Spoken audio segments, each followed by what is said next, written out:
студиото и во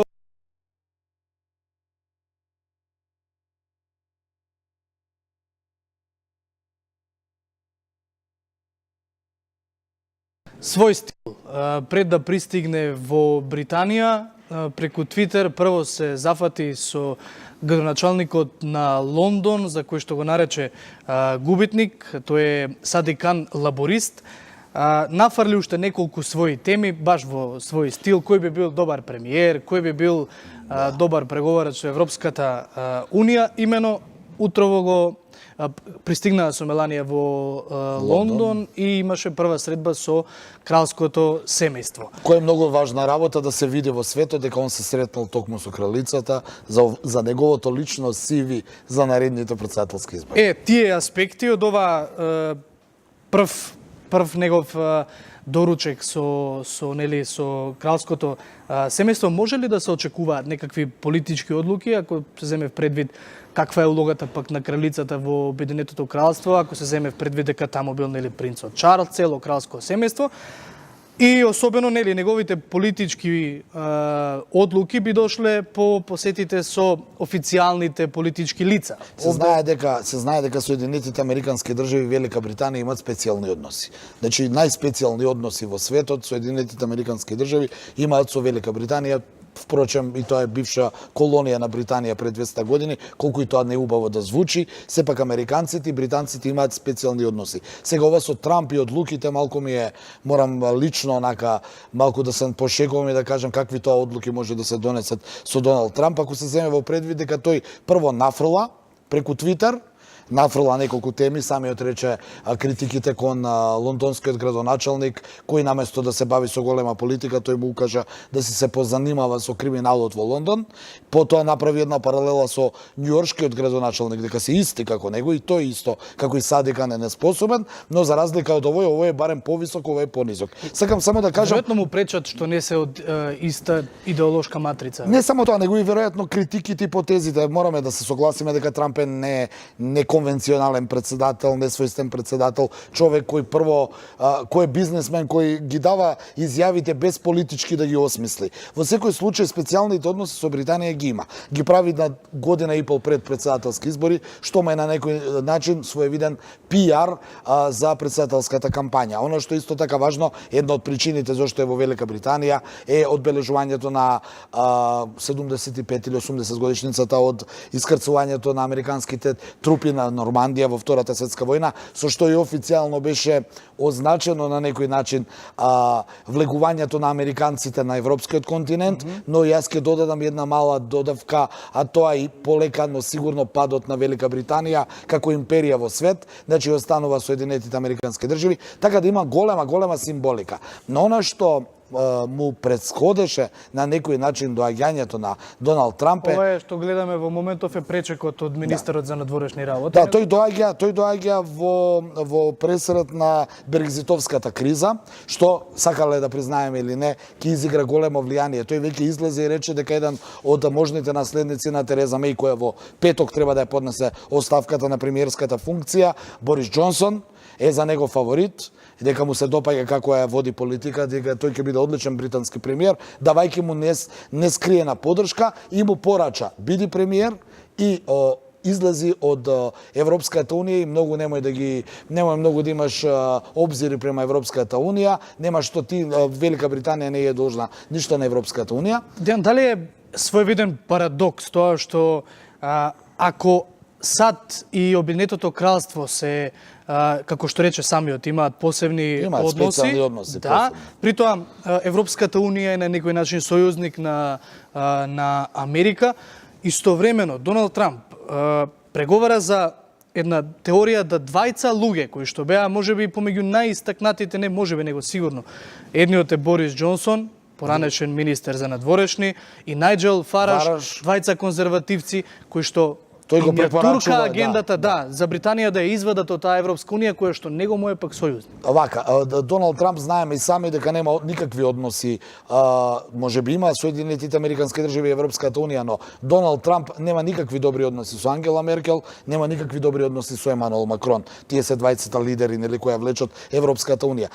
Јас морам лично да кажам дека прв пат видов и официјално дека Трамп и неговата администрација не сакаат Европска унија да биде ваква како што беше до сега, дека не им треба. Тој уште во предизборните своји ветувања велеше дека и за НАТО и за Европската унија Соединетите Американски држави ќе ја намалат поддршката за НАТО во финансиска смисла, за Европската унија во политичка смисла, и еве тоа го покажа сега. Тој некако во своите изјави навива Европската унија, Британија да излезе од Европската унија.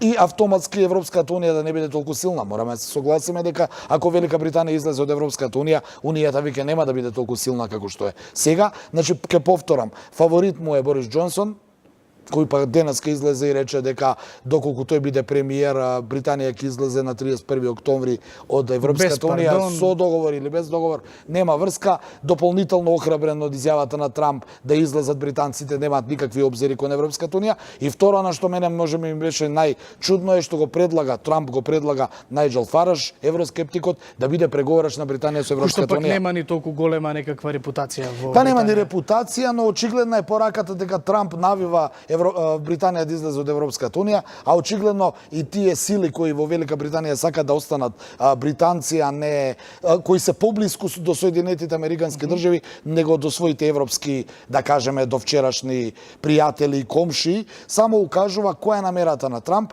Трамп после оваа посета треба да оди во Ирска и во Франција, ќе видиме таму што ќе изјави, но сигурно дека овие би рекол несмасни изјави за дипломатијата на Трамп дополнително прават тензија во светската политика. Тој во Британија сака да разговара за Брекзит, но сака да зборува и за Хуавеј, за трговската војна со Кина, што дополнително се гледа ако се земе во предвид дека Лондон е сепак центар на бизнисот во светот и на банките во светот, па оттаму и веројатно Доналд Трамп бизнисменски приоѓа кон цела во оваа состојба. Како и да е, неговата нескриена поддршка кон евроскептиците Фараж и Борис Џонсон, неговите критики кон другите политичари кои не мислат како него, само кажуваат до каде ќе оди политиката. Освен за Кан, за кој што рече дека е голем губитник, при тоа да напоменеме зошто го рече тоа, го рече затоа што самиот градоначалник на Лондон рече дека британската влада не треба да троши пари и да го одмота црвениот тепих за Доналд Трамп, а потоа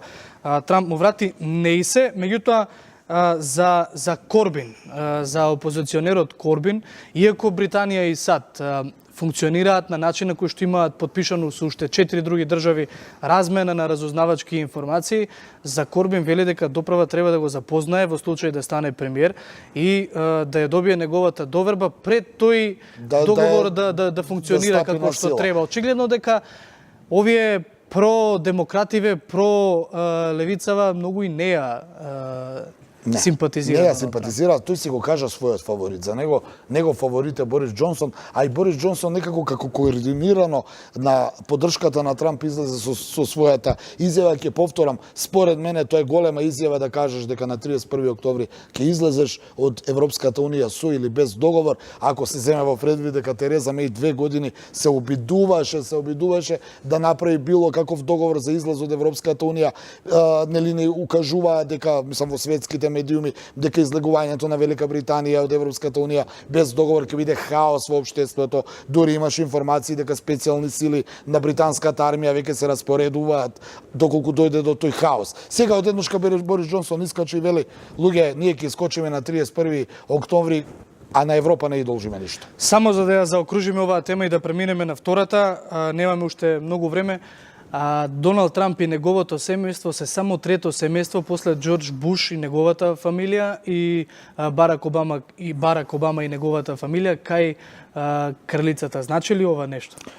Па јас повторно ќе кажам, не знам што сакаат британците да покажат, но успехот на Трамп во пиар делот е дека еве ме прими кралското семејство и се му е во функција на кампањата за следните председателски избори, а тоа многу значи ако те видат со кралицата и ако се примен на таква интимна средба, но ќе потсетам неговите критики кон војводката од Кент, ми се чини, не беа добри во тој миг, па некако веројатно денеска ќе ги испеглаат тие негови несмасни твитови изјави. Да, ќе видиме до крајот на денот какви се одлуки ќе произлезат од оваа посета на Доналд Трамп во Велика Британија.